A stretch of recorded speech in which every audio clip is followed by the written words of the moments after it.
El día 26 de septiembre se firma el acuerdo de terminación del conflicto por parte del gobierno colombiano, del presidente Juan Manuel Santos, por un lado, y por el otro, por la guerrilla de las FARC. Se pone así fin a un conflicto que empezó en 1964, el conflicto más antiguo del hemisferio occidental. Noticia sin duda importantísima, y pocos días después, el 2 de octubre, habrá un plebiscito en donde los ciudadanos en Colombia podrán aprobar o rechazar este acuerdo de terminación del conflicto. ¿Qué importancia tiene este acuerdo?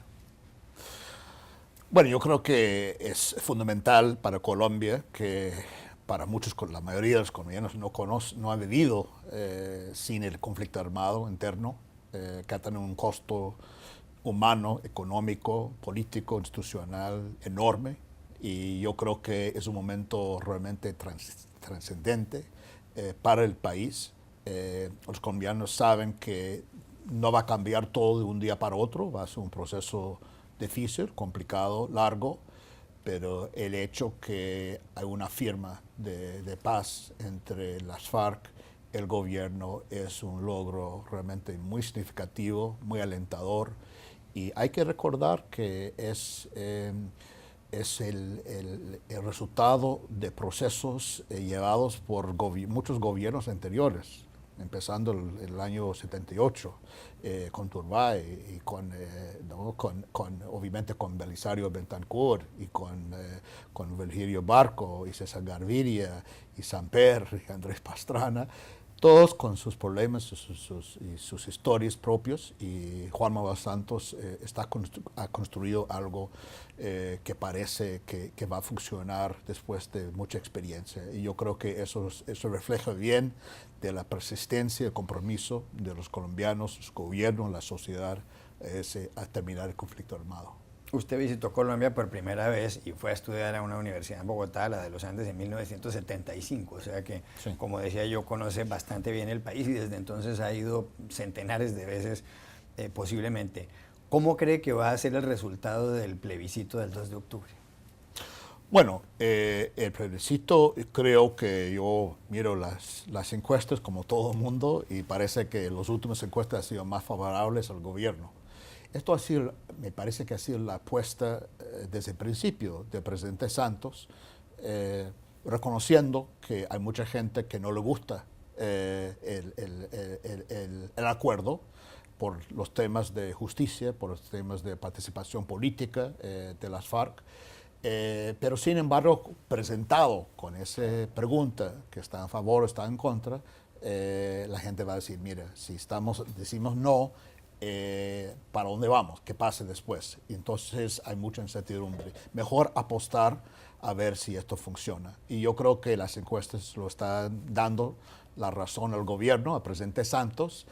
Uno no sabe lo que va a pasar en un plebiscito y como se puede preguntar a la gente de Brexit, siempre hay sorpresas, pero parece que la mayoría de los colombianos van a votar en favor, pero van a decir sí, pero. No es que sí me gusta este acuerdo. Sí me gusta, pero no me gusta algunos aspectos de este acuerdo, pero no tiene la opción de decir me gusta esto y no me gusta esto. Está un voto para todos. Es cierto, cuando yo estudié en los Andes en el año 75, 76 en Bogotá, hubo muchos estudiantes que tenían cierta simpatía para las FARC.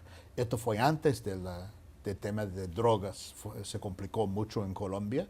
Hubo una cierta mística de las FARC entre los alumnos que ya no existía hace muchos años. Hay un rechazo rotundo, contundente contra las FARC, no tiene ningún apoyo político, y yo creo que no hay mucha posibilidad que las FARC realmente van a jugar un papel importante en la política colombiana.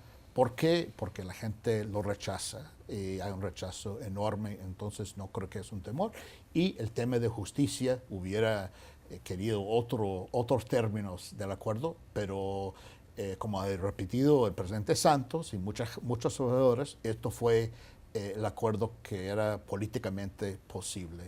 y la alternativa hubiera sido no tener un acuerdo, que hubiera sido peor, más guerra, más costos para los colombianos. Entonces yo creo que ese es el cálculo que va a tener la mayoría de los colombianos. En ese sentido, ¿cómo valora usted opiniones como la del director para las Américas de Human Rights Watch, que es una organización no gubernamental encargada de la defensa de los derechos humanos aquí en Estados Unidos, el señor José Miguel Vivanco, que ha dicho que esto lo que va a crear es una piñata de impunidad y que no se sostiene desde el punto de vista jurídico ni desde el punto de vista político? Incluso lo ha señalado el hecho de que una persona que ha cometido un delito de lesa humanidad, aunque lo confiese en detalle, pues no vaya a pasar un solo día en prisión y termine viviendo en alguna población y con la posibilidad de que pueda ir al Congreso. ¿Qué piensa usted de ese tipo de juicios y de opiniones? Bueno, yo creo que yo respeto mucho al trabajo de Human Rights Watch y doctor Vivanco. Yo creo que ha hecho un trabajo muy valioso, no solo en Colombia, pero toda América Latina, y realmente lo saludo. Y yo creo que está haciendo su tarea, está cumpliendo su función de llamar la atención a esos temas. Pero en términos más de realpolitik, si uno pregunta la alternativa de no tener esos tipos de términos de restricción de libertad y penas alternativas y todo eso, lo que está en el acuerdo, hubiera sido la continuación de la guerra, el conflicto armado, desde el punto de vista de derechos humanos, solo de derechos humanos, hubiera sido mucho peor continuar la guerra, porque hay mucha gente, más gente que se está matando y secuestrando, y Colombia quiere terminar con esto. Y esto es un precio que hay que pagar. Es un precio que muchos colombianos con razón no quieren pagar, no le gustan pagar, más bien. Pero yo creo que Human Rights tiene que poner todo eso en un contexto político, y no no estamos hablando de cosas absolutas, estamos hablando de cosas relativas, y uno tiene que elegir, y es un precio, es un costo que en los mejores mundos no hubiera pagado, pero hay que pagarlo porque la alternativa es mucho peor. Hay una entrevista que publicó la página de La Silla Vacía, muy conocida en Colombia, entrevista de Catalina Lobo Guerrero, una periodista de Colombia, con el comandante Romaña, que fue jefe de uno de los frentes de las FARC y que era posiblemente el mayor secuestrador de ese grupo guerrillero.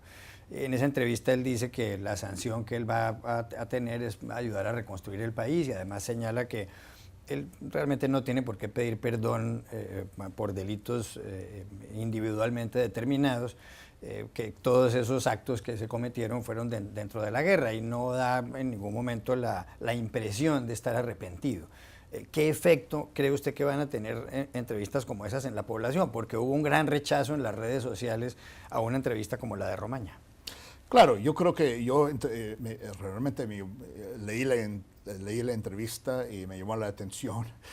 Muy revelador, me parece, la entrevista, porque demuestra que los líderes de las FARC y la gente de la FARC están muy poco desconectados con las normas y un poco los marcos que están funcionando en el mundo moderno. Y yo creo que ilustra la dificultad que obviamente tenían los negociadores del gobierno para llegar a un acuerdo. Por eso tomó mucho tiempo.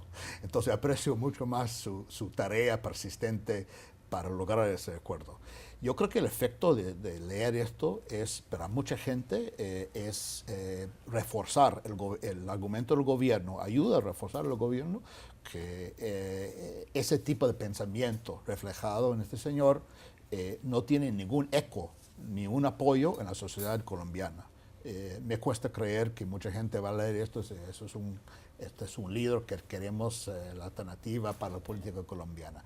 Es una manera de revelar lo que es, y decir que no presenta ningún tipo de desafío, amenaza, más bien amenaza al sistema político colombiano, que todo el país está en otro.